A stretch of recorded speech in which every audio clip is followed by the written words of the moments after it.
पढ़ा है आपने? पढ़ा है, तब तो और भी अच्छी बात है, आप इसका आनंद लेंगे।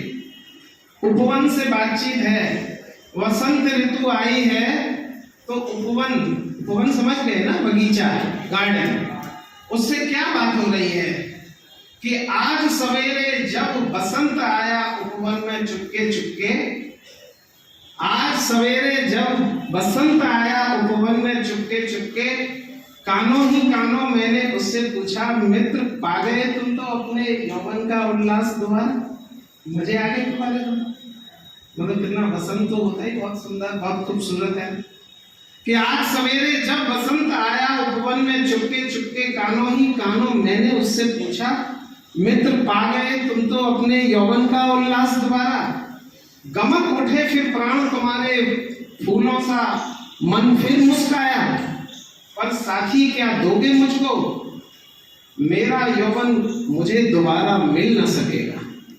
तो देखिए क्या जवाब मिलता है कि सरसों की उंगलियां हिलाकर, सरसों के रूप में होता है ना, कि सरसों की उंगलियां हिलाकर संकेतों में वह यूं बोला, मेरे भाई व्यर्थ प्रकृति के नियमों की यूं न दो दोहाई, मेरे भाई व्यर्थ प्रकृति के नियमों की यूं न दो दोहाई, होड़ न बांधो मुझसे, जब मेरे जीवन का पहला पहर झुलसता था लपटों में, तुम बैठे थे बंद उशीर पटों से घिरकर।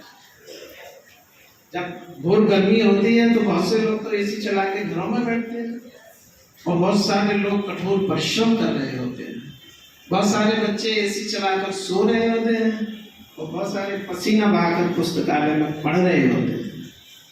जब मेरे जीवन का पहला पहर झुलसता था लपटों में, तुम बैठे थे बंद उशीर पटों से घिरकर, और मैं जब वर्षा की बाढ़ों से डूब डूब कर उतराया था, तुम हंसते थे वाटर प्रूफ कवच को ओढ़े। मैं जब वर्षा की बाढ़ों से डूब डूब कर उतराया था, तुम हंसते थे वाटर प्रूफ कवच को ओढ़े, और शीत के पाले में जब गलकर मेरी देह जम गई, तुम बिजली के हीटर से सेक रहे थे अपना तलना। जब सर्दी के पाले में गलकर मेरी देह जम गई, तुम बिजली के हीटर से सेक रहे थे अपना तलना।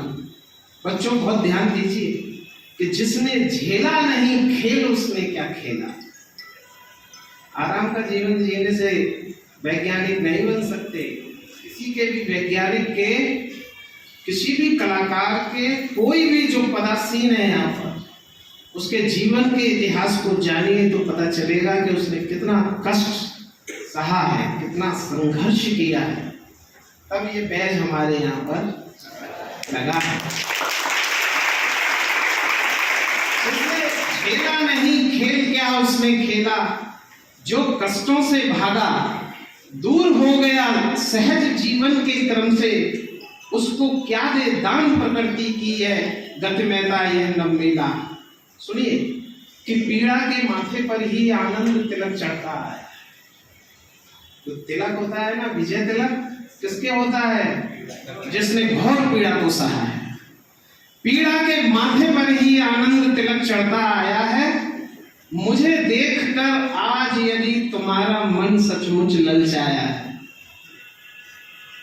हंस रहे हो भाई? हाँ, पीड़ा के माथे पर ही आनंद तिलक चढ़ता आया है, मुझे देखकर आज यदि तुम्हारा मन सचमुच ललचाया है, तो कृत्रिम दीवारें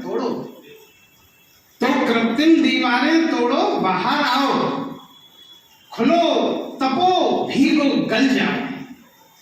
तो बाहर आओ, खुलो तपो भीगो गल जाओ, आंधी तूफानों को सर पे लेना सीखो, जीवन का हर दर्द सहेजो, स्वीकारो हर चोट समय की, और जितनी भी हलचल मचनी है मच जाने दो, रस विष दोनों को गहरे में पच जाने दो, तभी तुम्हें भी धरती का आशीष मिलेगा, और तभी तुम्हारे प्राणों में पलाश का फूल खिलेगा, तभी तुम्हारे प्राणों में पलाश का फूल खिलेगा।